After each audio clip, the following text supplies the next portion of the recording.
సహకరిస్తున్న పోలీస్ శాఖ వారికి, ప్రభుత్వానికి మా యొక్క బ్యాప్టిస్ట్ చర్చ్ బ్యాంక్పేట సంఘం తరఫున ప్రత్యేక ధన్యవాదాలు తెలియజేసుకుంటున్నాం.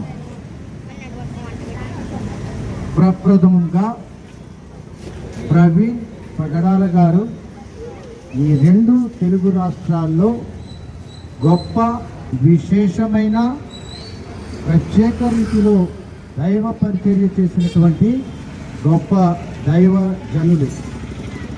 అటువంటి దైవజనులు ఒక అనుమానాస్పద మృతి లేక హత్య సాధించబడడం అనేది దానిని మా సంఘం తరఫున తీవ్రంగా ఖండిస్తున్నాం.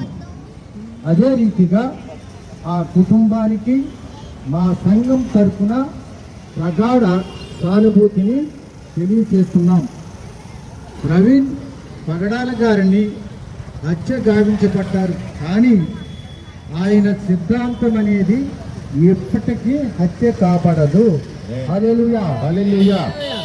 ఆ సిద్ధాంతము గొప్పది. క్రైస్తవ సిద్ధాంతం ఏంటంటే హైందవ సహోదరుల్లో కూడా అది మరీ ఎక్కువగా అభివృద్ధి చెందుతుందని నేను నమ్ముతున్నాను. కాబట్టి మనమంతా కూడా ఈ సోషల్ మీడియాలో జరుగుతున్నటువంటి ప్రచారాలు నమ్మొద్దు. ప్రభుత్వం మీద మనకి సంపూర్ణ నమ్మకం ఉంది, అలాగే ఈ యొక్క న్యాయ వ్యవస్థ మీద మాకు నమ్మకం ఉంది, అలాగే సోదరులు ప్రజల మీద మాకు నమ్మకం ఉంది.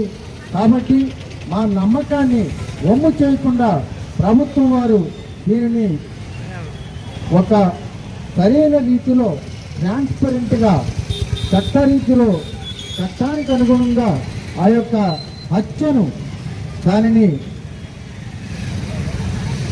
క్రమమైన రీతిలో దర్యాప్తు చేసి దానిని క్రైస్తవ లోకానికి వెల్లడిపరిచి క్రైస్తవ లోకానికి ఉన్నటువంటి అనుమానాలను, క్రైస్తవ లోకానికి ఉన్నటువంటి భయాందోళనలను తొలగించి మాకు మరలా ధైర్యాన్ని పుట్టించేటువంటి చర్యలు తీసుకోవాలని ఇటు ప్రభుత్వం వారి, రాష్ట్ర ప్రభుత్వం వారిని, కేంద్ర ప్రభుత్వం వారిని, అలాగే జిల్లా యంత్రాంగాన్ని కూడా మేము కోరుకుంటూ మా యొక్క ఆవేదనని మీరు గమనించాలని, ఆ ఆవేదనకు మాకు మీరు నష్టాలు చేయకుండా అతి త్వరలో మాకు న్యాయం చేసి మీరు సరైనటువంటి రీతిలో పాలన చేస్తారనేటువంటి ఆ నమ్మకాన్ని మీరు పొందుకోవాలని మేము తెలియజేస్తున్నాం.